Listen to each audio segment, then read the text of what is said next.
Hello and welcome to the What in the World is Dyscalculia podcast. I'm your host, Dr. Honora Wall, and today I'm recording the podcast from the CASE conference in Savannah, Georgia. And this is a conference for special education administrators and directors. And I'm very excited to be here. And I've been doing a lot of traveling. You can probably hear that in my voice today, but I really wanted to get some thoughts out fresh from a session I just came from. And I talk about these conferences quite a bit in the podcast and the blog at the website. And I really love going to conferences because they make you think about things in a new way. You get a lot of great information. And of course, the networking is fantastic. If you're interested in seeing what's on the blog, then I'm going to send you to the educalclearning.com website. That is educalclearning.com, and that is the sponsor of the podcast, What in the World is Dyscalculia? And we keep a lot of information on there that can help you if you or your child or your students have dyscalculia, the math learning disability. Of course, you can also check out the dtri.org.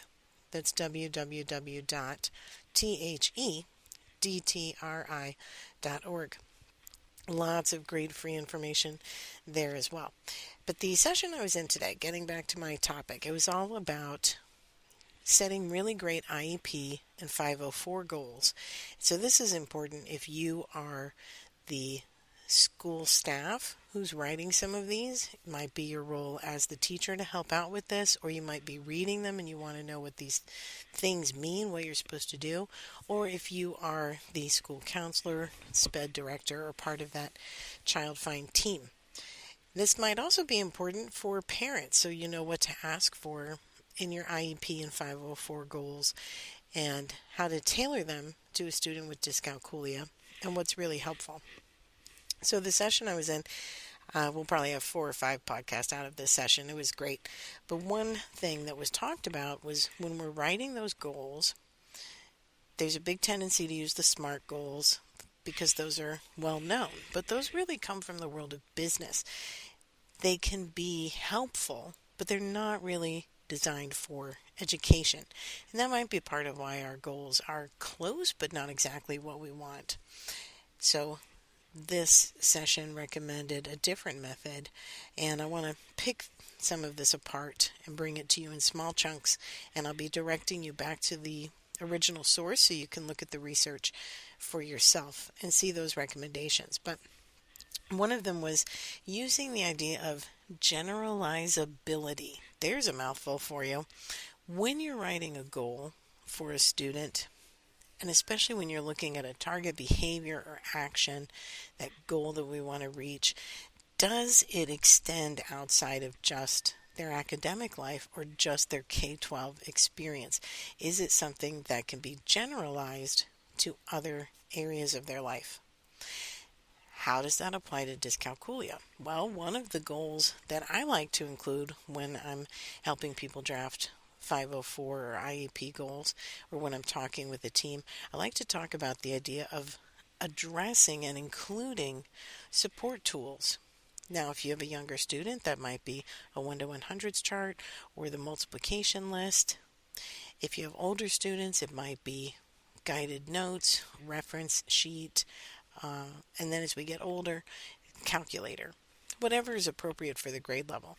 But I like to write in the goal that the student is going to demonstrate appropriate use of their tools 85% of the time. Why is that language important? It's important because, first of all, we know that when students do not use the right support tool, then the numeracy gets in the way of them understanding and mastering the other math concepts we're trying to teach. So we have to remove that barrier of basic facts, memorization. We know that's not good for students with dyscalculia, and we need to address that using the tools. So we want to have that included in there, and we want to label and name specifically what tools are best for different grade levels. The second piece about that is we want to have something measurable. We want to say, is the student using the tool, because offering and using are very different things. Now, making sure a student is using them might mean you need to do a little training on how to use the tool properly, and then use some scaffolding, watch the student, make sure they're using it appropriately, and then make sure they're doing it independently. That's something we can track so we can measure. Are they doing it 85% of the time, or 80, or 90, whatever percentage you like to put with your goals. But that's something we can really see. It's very hard to measure an increase in mathematical fluency or an increase in math understanding, because that's something internal, that's a subjective thought. But whether or not we're using the tools we're supposed to, when we're supposed to, that is something we can track, and now we can measure. We know that when students use their tools appropriately, of course, we have now supported the numeracy piece, and we expect that they're going to do a better job of completing their work in a timely fashion, completing it with precision, showing mastery over a concept. So when they're using the tool, now our assessments are truly measuring that mathematical thinking, rather than measuring their learning disability, which impacts their ability to retain basic facts. So that's another reason why it's really important. A third reason why I really like putting a goal this way goes back to this idea of generalizability. If we are training students to find their appropriate tool, learn how to use them, and use them consistently, then we are giving that piece of that work, that mastery component, to the student. That is now their job. They can find their fluency and their mastery and their precision by finding and using the right tool. The work is on them rather than on the teacher for that intervention piece, because we have other things we should be intervening on. Using the support tool for numeracy is not where our time is best spent. But also the idea of knowing that you can find tools and resources, knowing you can be successful with the right support, making sure you find the right support, and then using that for your own benefit. Well, that is something that's important in every area of our lives. It doesn't matter if it relates specifically to our math learning disability or not. That's just a good idea to know that you can be successful independently. If any of you are taking training in growth mindset, or you read Carol Dweck's book, this speaks directly to that same idea. Giving students the awareness, the knowledge, the confidence that they can be successful, and they need to find the right way to be successful and use that method repeatedly until they get the success that they're looking for. So isn't that amazing? Look at all of these benefits we can get just from one 504 or IEP goal that's written very clearly and specifically. Something that is measurable, something that's an action item we can see, something that puts the work onto the student. That's really going to increase their self-confidence. It's a great tool for internal motivation.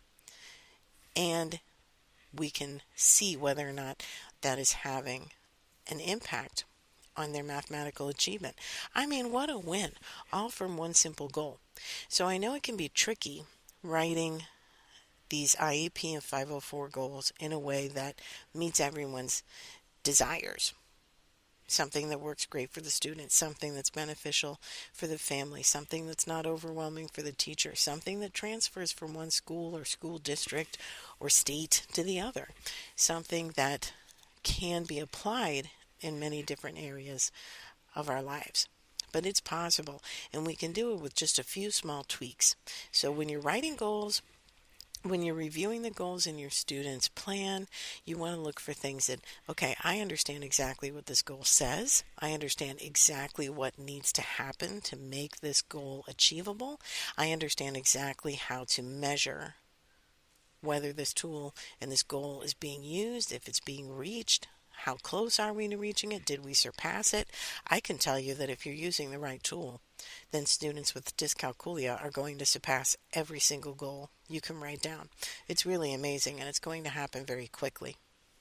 So, to wrap up, spend some time learning more about how to write great IEP and 504 goals, and get away from just the idea of the SMART outline. I know it's pushed a lot and people are really familiar with it, and that's what you're hearing a lot in your trainings, but get a little deeper. Be really specific and be unique in the sense that you're not using a template. You're really thinking about the child and what's going to benefit them because it relates specifically to their learning differences. If you can also make it something that benefits them in other areas of their lives, now you're knocking it out of the park. So, this information came from a session that was led by David Bateman and Lisa Goran, and they were really fantastic. David Bateman is with the American Institute for Research, and Lisa Goran is with the University of Missouri. And I will be getting some more information from them and the research that they used and cited in their session. I'll be putting that onto longer blog posts on educalclearning.com, sharing a lot of those links on the dtri.org so that you can go do your own research and find out what else they talked about and what else was included. And if you're not already signing up for conferences, get out there and go network and get some of this great information. It's really very beneficial.